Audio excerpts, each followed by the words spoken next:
Muy buenas tardes, hermanos de la Iglesia Bíblica Bautista de Alto Hospicio. Una vez más estamos aquí aprendiendo de la palabra de Dios. Le pido que me acompañe el día de hoy en el capítulo 18 de Proverbios. Acompáñeme a Proverbios capítulo 18. Vamos a estar aprendiendo acerca de manteniendo la calma. Un tema muy pertinente, muy interesante, pienso yo, dadas las circunstancias que estamos viviendo y que estamos enfrentando a nivel mundial. ¿Ok? Manteniendo la calma. ¿Ha escuchado usted la expresión todo tiempo pasado fue mejor? ¿La ha escuchado? O quizás la ha dicho también. Quizás usted en algún momento, quizás de frustración, la dijo a algún familiar, a algún amigo, a algún colega. No, sí, todo tiempo pasado fue mejor. Yo personalmente no la he dicho, pero sí he escuchado a muchas personas que sí lo han expresado, conversando con personas un poco más mayores, que han vivido otras épocas, y ven cómo están las cosas el día de hoy, y dicen con un cierto grado de frustración, no, sí, todo tiempo pasado fue mejor. Existe una ley que permite entender un poco la naturaleza humana. Sabemos que el ser humano de por sí es un ser bastante complejo. Imagínese usted probablemente teniendo hijos, teniendo familia. Usted dirá, sí, hay diferencias aún más marcadas entre hijos, entre, no sé, entre esposos, entre hermanos. Es todo un tema entender la naturaleza del ser humano. Pero hay una ley que permite entender un poco y dice lo siguiente, o mejor dicho, se llama así, es la resistencia a los cambios. Esta ley dice que mientras más grande sea el cambio, más rechazo va a generar. A todos, al parecer, nos gusta la palabra estabilidad. A todos nos gusta que las cosas mantengan cierta permanencia a través del tiempo. Sin embargo, si alguien propone hacer un cambio, un poquito, lo notamos. Si el cambio es grande, genera un rechazo grandísimo. Si el cambio es pequeño, el rechazo es mínimo. Quizás alguien le va a decir, ¿sabe qué? No sé, suponiendo el caso, alguien está cocinando, y dice, ¿sabe qué? Hoy te faltó sal. Pero no es lo mismo decir, oye, se te pasó la comida, el cambio fue drástico, y ¿sabes qué? No me gustó para nada. Podemos entender la expresión. Pero en términos bastante, yendo un poco más al tema, eh, mientras una situación sea más cambiante, más rechazo va a generar por parte de nosotros en general. O por el contrario, si el cambio no es tan grande, a menor intensidad hay menor resistencia. Yo sé que usted comprende lo que yo le estoy tratando de transmitir. Ahora llevemos esto al plano personal. ¿Qué cosas le ha costado a usted asumir en este tiempo?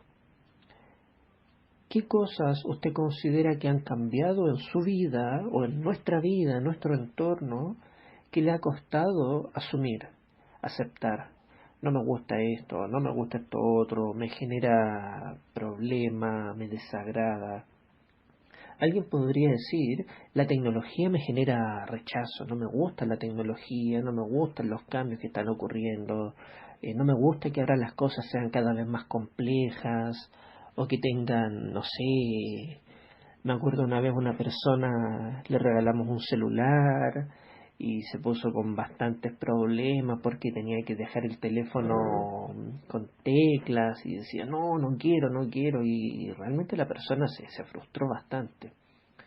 La tecnología puede generar rechazo. La educación, converse con las personas a su alrededor, converse con personas más jóvenes. Hay muchas cosas que han cambiado. Los valores no son los mismos, los chicos no tienen la misma comprensión de las cosas. La música también ha cambiado los gustos. La música que para usted el día de hoy es quizás moderna y desagradable por el ritmo, los instrumentos. Bueno, hace 50 años atrás hubo cambios también en la música y a esa generación también le generó rechazo, molestia, no me gusta esta música.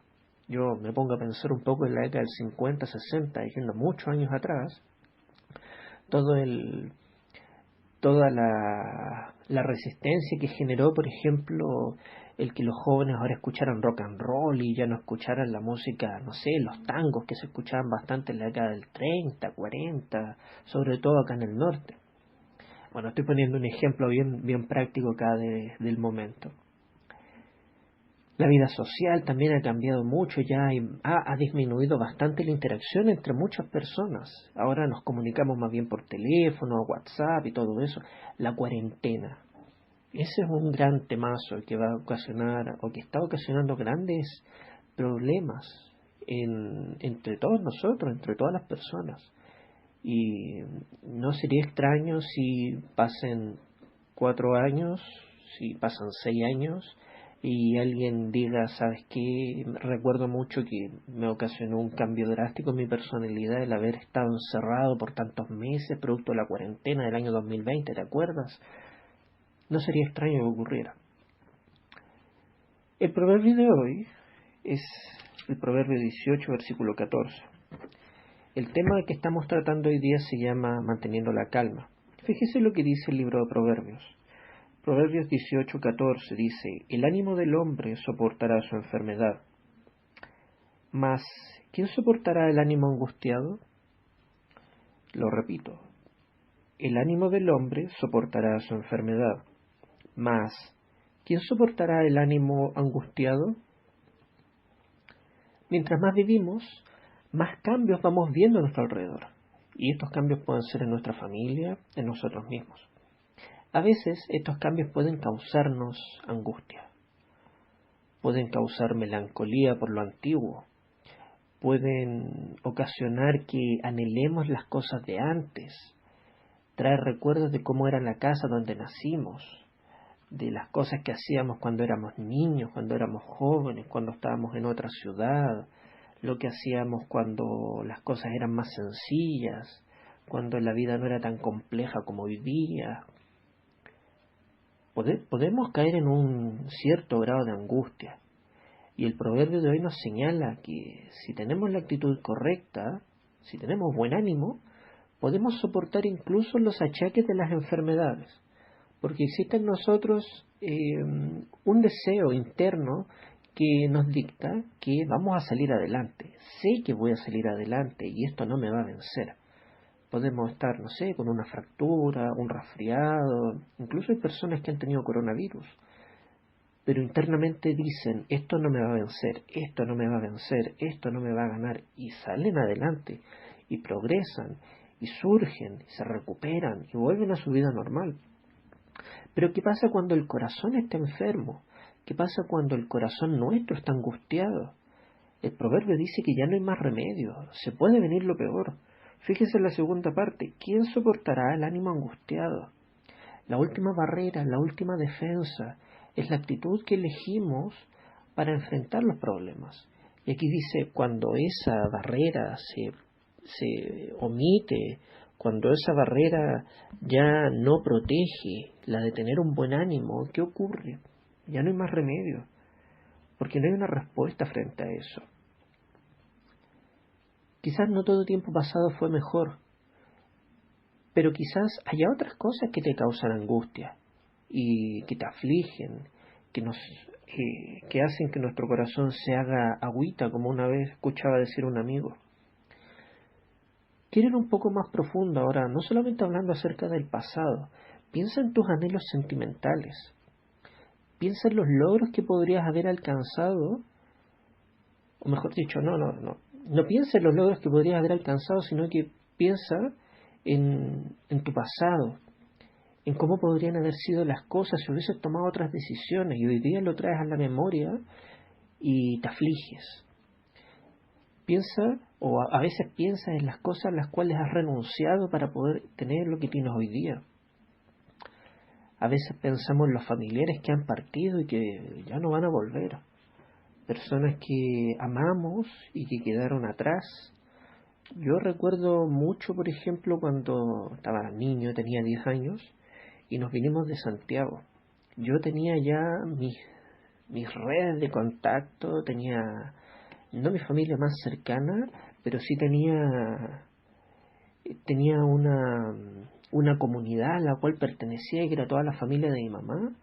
Y el venirnos a Iquique, 2000 kilómetros de distancia, para mí fue fuerte, fue difícil pasar ese tiempo. Y lo recuerdo hoy día y digo, uy, en su momento me causó bastante pena, aflicción y todo eso. Todos sin duda, porque somos humanos, podemos abrigar angustia en el corazón por lo que fue o por lo que pudo ser y no fue. El dolor es una realidad de la que no escapamos simplemente dando vuelta a la página. El dolor es una realidad de la que nadie puede escapar. En alguna medida lo hemos tenido o lo vamos a tener. Ahora bien, solamente nosotros sabemos cuál es la medida del dolor que somos capaces de soportar. Hay personas que frente a circunstancias adversas crecen, hay personas que frente a circunstancias adversas se hunden. Todo depende de cómo eres tú, todo depende de quién soy yo. Leí un libro hace tiempo, creo que se llama Cuando la vida se derrumba, y el autor dice, el problema no es el problema es lo que encuentra el problema cuando entra a tu corazón. Ahí está el problema, es cómo enfrentamos la situación adversa, no es la dificultad en sí, sino lo que somos, y que se pone en evidencia cuando enfrentamos adversidad. ¿Cómo respondemos? El proverbio dice, ¿quién soportará el ánimo angustiado? ¿Qué haces cuando tienes angustia? ¿Qué haces cuando sientes que el problema está superándote y ya no hay más esperanza al parecer? Bueno, quiero decirte que es difícil, pero se puede seguir adelante, se puede surgir. Y quiero apoyar, quiero que nos apoyemos a través de 3 puntos que he podido recopilar aquí en la palabra de Dios, que pienso que van a ser de mucha ayuda. Cuando te sientas angustiado, cuando te sientas dolido, piensa en lo siguiente. Número 1, la historia es cíclica. Cuando lees libros de historia, como por ejemplo el libro de Jueces, te das cuenta que a cada periodo de prosperidad de Israel le seguía un periodo de apostasía. Apostasía es la negación de Dios, el rechazo, el vivir al margen de Dios, el quitarse de encima la voluntad de Dios, que quiero hacer lo que yo quiero y no lo que Dios quiere. Bueno, venía la apostasía. Después de la apostasía, Dios permitía que los enemigos dominaran en Israel. Como resultado, Israel se arrepentía. Volvían a Dios, Señor, ayúdanos, perdónanos, restáuranos, vamos a cambiar. Dios les mandaba un juez y eran liberados. Entonces venía la calma. Y cuando ya estaba todo calmado, empezaban a prosperar. Y cuando estaban en la cúspide de la prosperidad, venía la apostasía y vuelta a comenzar el ciclo. Tome como ejemplo la historia de Jefté. Jueces capítulo 10, versículos 6 al 16. No lo voy a buscar, pero allí usted puede darse cuenta acerca de este ciclo. Esto se repite aproximadamente 7 veces en el libro. ¿Cuál es la enseñanza?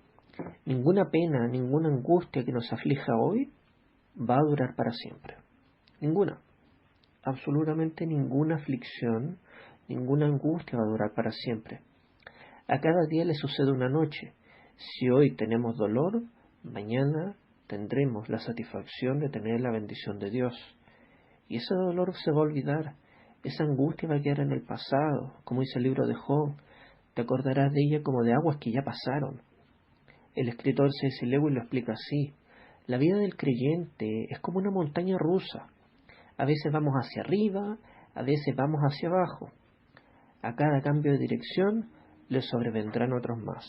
Esta expresión no es textual, es una paráfrasis de algo que aprendí hace mucho tiempo, de un libro de C.S. Lewis, y es bastante claro acerca de cómo es la vida de cada uno de nosotros. La vida es cíclica, es decir, hay ciclos que se van repitiendo. Si hoy tenemos angustia, tenemos la esperanza de que mañana ese dolor ya no va a estar allí. Y si es la voluntad de Dios que ese dolor siga, bueno, tenemos la confianza o tenemos la convicción también de que cuando salgamos de este dolor, en algún momento, cuando Dios quiera, vamos a salir fortalecidos, lo suficientemente preparados para enfrentar una nueva prueba. Y después de esa prueba va a venir el alivio, va a venir el descanso, vamos a ser fortalecidos. Y después va a venir otra prueba. Y así. La historia es cíclica. Nunca pienses, o no te entrampes, mejor dicho, pensando que el mal que hoy día puedes estar viviendo, la angustia, la decepción, la pena, va a durar para siempre. Va a pasar. Punto número 2. Te invito a que pienses que Dios gobierna nuestros tiempos. Leí el día de ayer un libro, lo estoy leyendo de hecho, me llegó hace unos días, me llegó ayer por Correos de Chile, un libro que se llama El libro que hizo tu mundo. Y es una defensa acerca de la Biblia. Y hay 2 ilustraciones o 2 historias que cuentan. ¿Ubicas al cantante Kurt Cobain? ¿Lo ubicas? Es el vocalista de una banda de la década del 90 que se llama Nirvana. Cuenta uno de sus biógrafos que él tuvo una niñez bastante feliz con su familia. Kurt era un niño feliz, estaba gozoso con su familia, con sus padres. Hasta que a la edad de 9 años, sus padres se divorciaron. Y ese divorcio fue el punto de inflexión en el que su vida empezó un descenso progresivo. Desde ese periodo empezó un dolor que opacó su vida y que fue progresivamente dañándolo, lo cual se refleja en sus canciones y estilo de vida. Él tenía una vida bastante triste, una vida bastante angustiosa, drogas, alcohol, abuso, bueno, fueron bastantes situaciones críticas, pero uno de sus biógrafos cuenta que ese fue el punto en el cual Kurt Cobain se fue hacia abajo, el divorcio de sus padres. Su vida terminó trágicamente a los 27 años, el año 1994, cuando él se suicidó. Bastante triste su vida. Pero, ¿sabes quién tiene una historia muy similar? Había un joven que se llamaba Johann Sebastian Bach. Él quedó huérfano de sus padres a los 9 años. Kurt Cobain, sus padres se divorciaron y se distanciaron mutuamente cuando él tenía 9 años. Johann Sebastian Bach quedó huérfano de ambos padres, primero de su madre y 9 meses después de su papá, cuando él tenía 9 años. No obstante, en su vida se ve un auge cada vez mayor, hasta ser considerado hoy como uno de los más famosos compositores de música clásica de la historia. 2 historias, muchas cosas similares, un distinto fin. No pretendo negar el dolor de las personas, ni pasar por alto el camino angustioso que pudieron haber vivido ambos. En absoluto, no soy juez de Kurt, no soy un juez tampoco de Johann Sebastian. Sin embargo, es notable que teniendo ambos circunstancias muy similares, hayan experimentado vidas tan diferentes. Se sabe que Kurt Cobain se refugió en el budismo cuando era más joven, la filosofía oriental que niega la existencia de Dios y por ello cree en el vacío existencial. La vida es vacía, no somos nada y vamos a la nada. Y por supuesto, la vida es dolor, la vida es trauma, la vida es de angustia. El suicidio de Kurt fue el sello de su creencia más íntima. Una vida vacía y sin sentido solo aguarda con impaciencia la hora fatal. Él simplemente dijo: ¿para qué seguir viviendo? Le voy a poner fin a mi existencia, soy nada, voy a la nada, y estoy cansado de esta vida angustiosa, dolorosa y todo eso. Tomó un arma y acabó consigo mismo. Por la vereda del frente, Johann Sebastian era cristiano. Su confianza era que Dios daba sentido a la vida. Era tan importante su fe para él que su fe en Jesucristo lo motivó a superar el trauma de perder a sus padres tan niños y crecer en un ambiente que, si bien es cierto, era privilegiado en el sentido de que tenía recursos, pero interiormente podría haberse visto bastante carente de ese afecto que viene de los papás y de esa fortaleza que ellos significan para cada ser humano. Pero su confianza estaba en Dios, eso le daba sentido a su vida. Y por supuesto, su mayor confianza era que Jesús murió crucificado para rescatar almas valiosas para llevarlas a la eternidad con Él. Después de esta vida, viene otra vida. Y esa confianza, esa satisfacción que alcanzó en Jesucristo, lo ayudó a superar cada uno de los dolores y angustias que pudieron haber venido a su vida recordando lo que había perdido. Él podría haber culpado a Dios, pero él prefirió pensar: estoy en la voluntad de Dios, Dios es soberano, y voy a seguir adelante. Mi alma es valiosa para Dios, y cuando esta vida acabe, voy a ir a una eternidad con Él.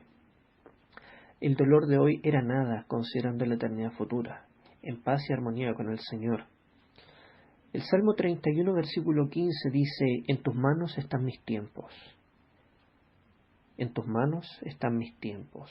El salmista tenía fe en que Dios controlaba todo. Por ende, sus victorias y fracasos, felicidades y angustias estaban en la agenda de un Dios amoroso que cuida de nosotros. El Salmo 56, versículo 8, habla David diciendo acerca de las lágrimas que él derramaba cada noche y que Dios las cuenta, gota a gota, y no solamente las cuenta, sino que las guarda en una redoma. Cada una de sus lágrimas estaban registradas en un libro, y Dios tenía control y acceso a esa escritura. Dios mismo la estaba escribiendo.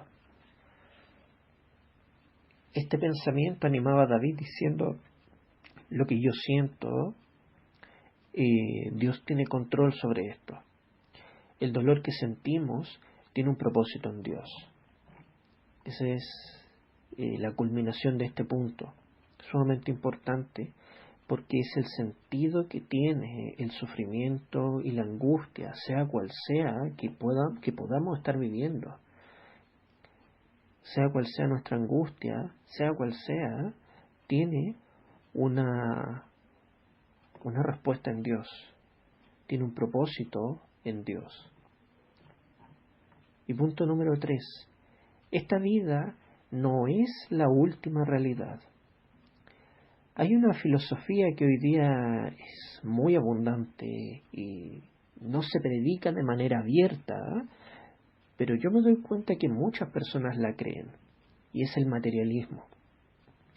El materialismo es tanto una filosofía, como decía, pero también es un estilo de vida.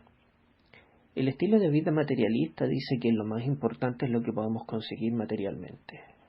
Tener un auto de lujo, tener una casa grande, tener la mejor ropa, eso es como estilo de vida. Pero como filosofía indica que lo físico, lo palpable, lo tangible, es lo único que existe. Por ende, lo espiritual, el alma y la mente son solamente resultados del comportamiento biológico. Algo irreal, sin sentido, inexistente. Nuestro espíritu, nuestra alma y nuestra mente son solamente fantasmas. ¿Qué pasa cuando tienes angustia y le quieres dar una respuesta? Te refugias en esta filosofía que dice que lo espiritual, los sentimientos, la mente son nada, que no existen, y sigues angustiado, porque por una parte quieres creer que es así, pero por otra parte te das cuenta que no es así. Existen canciones modernas, y hay una en particular que escuché hace un tiempo atrás, que habla de vivir como si después de esta vida no hubiera nada más. Para algunos es un escape que trae satisfacción. No hay juez al final del camino, por lo tanto puedo hacer y puedo vivir como yo quiera, sin dar cuenta a nadie. pero para otros es el final deseado de una vida sin sentido y angustiosa. Ese es materialismo. Y eso se cree, se practica, y muchas personas lo expresan en sus palabras, aun cuando no se dan cuenta de lo que están sintiendo, ¿no?, o de lo que están hablando. Sin embargo, la Biblia nos habla que luego de esta vida sí hay otra, y no una cualquiera, sino una eterna. Vamos a ir a Filipenses capítulo 1, Filipenses 1, versículos 21 al 24. Porque para mí el vivir es Cristo y el morir es ganancia. Mas si el vivir en la carne resulta para mí en beneficio de la obra, no sé entonces qué escoger. Porque de ambas cosas estoy puesto en estrecho, teniendo deseo de partir y estar con Cristo, lo cual es muchísimo mejor. Pero quedar en la carne es más necesario por causa de vosotros. Después de esta vida, la Biblia dice que hay otra. Y era la esperanza de Pablo encontrarse con Cristo después de la muerte. ¿Cuál es la trascendencia de esta declaración? Dejemos que el mismo apóstol Pablo nos lo diga con sus palabras, con sus propias palabras. Acompáñenme a Romanos 8:18. Dice así: pues tengo por cierto que las aflicciones del tiempo presente no son comparables con la gloria venidera que en nosotros ha de manifestarse. Como usted podrá darse cuenta, o como podemos darnos cuenta, esta vida no es la última realidad. Cuando esta vida acabe, empezará una nueva.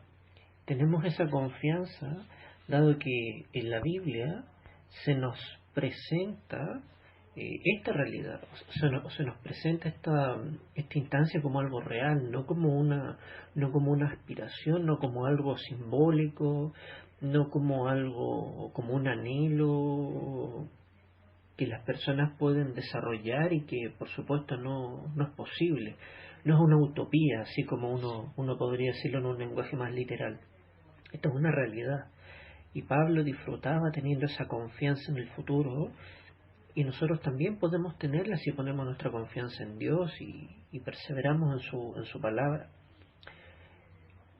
Aunque el dolor de hoy puede hacernos bastante daño, es importante reconocerlo, porque lo sentimos, lo sufrimos, incluso podemos llorar porque nos duele, nos aflige, como decía el versículo de Proverbios, nos genera angustia, pero nunca debemos olvidar que todo el dolor que hoy día tenemos y que podemos ver a nuestro alrededor, incluso sin nosotros sentirlo en nuestra carne, podemos ser sensibles al dolor ajeno.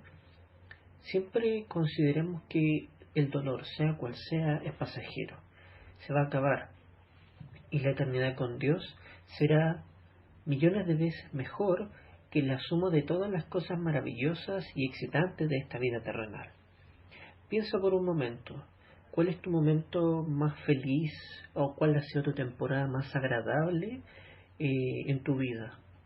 Imagínate, llévalo a un plano de tiempo, considera probablemente fueron los mejores 3 días de mi vida, o la mejor semana, o el mejor año. O piensa tú, ni siquiera en cuanto a tiempo, piensa con qué personas pasan los mejores momentos de tu vida. Ahora ese momento, multiplícalo millones de veces y piensa que cada día en la eternidad con Dios va a ser así.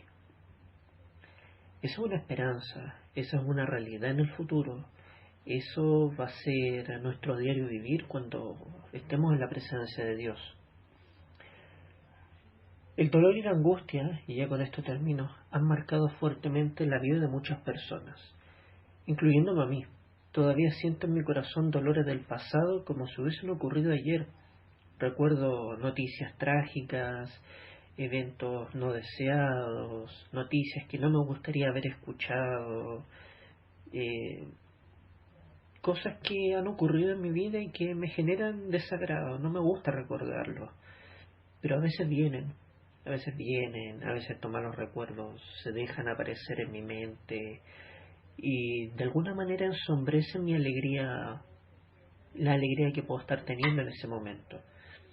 Yo sé que usted también puede pasar por lo mismo, quizás en su niñez, en la juventud, en sus primeros años de casado, viajando, no sé, son tantas las circunstancias que uno puede considerar. Pero sin embargo, la Biblia dice que Dios enjugará personalmente todas nuestras lágrimas y ya no habrá jamás dolor. Apocalipsis 21:4 lo dice. De un momentito lo voy a buscar allí. Apocalipsis 21, versículo 4. Dice: enjugará a Dios toda lágrima de los ojos de ellos, y ya no habrá muerte, ni habrá más llanto, ni clamor, ni dolor, porque las primeras cosas pasaron. ¿Cuáles son esas primeras cosas? Todo aquello angustioso, terrible, que hace de la vida incierta para lo malo, para el dolor y todo eso. Ya va a pasar. Esas primeras cosas habrán pasado. Ya no habrá recuerdo de eso, porque será tan grande la felicidad con Dios que lo que hayamos vivido quedará en el olvido. Hoy hay dolor, pero también hay esperanza de un futuro celestial prometedor. Sigamos adelante. Esto aún no se acaba. La vida no se acaba hasta que Dios determine. Y si la vida nuestra no colapsa, no acaba en algún momento, sea por cualquier circunstancia en la vida, Jesús ya viene por su iglesia. Sea que muramos o que seamos arrebatados, nuestro futuro eterno va a ser con Dios. No temamos ni desmayemos. Y recuerde, cuando venga la angustia o ahora que usted pueda estar pasando por un momento doloroso, piense, esto va a acabar. No pierdo mi paz. Y por supuesto, lo que dice el proverbio, ¿quién soportará el ánimo angustiado? Bueno, no tenemos que estar angustiados. Puede haber dolor, pero está esa esperanza que está viva en cada uno de nuestros corazones. Que el Señor le bendiga, agradezco su atención y nos estaremos viendo en una próxima oportunidad.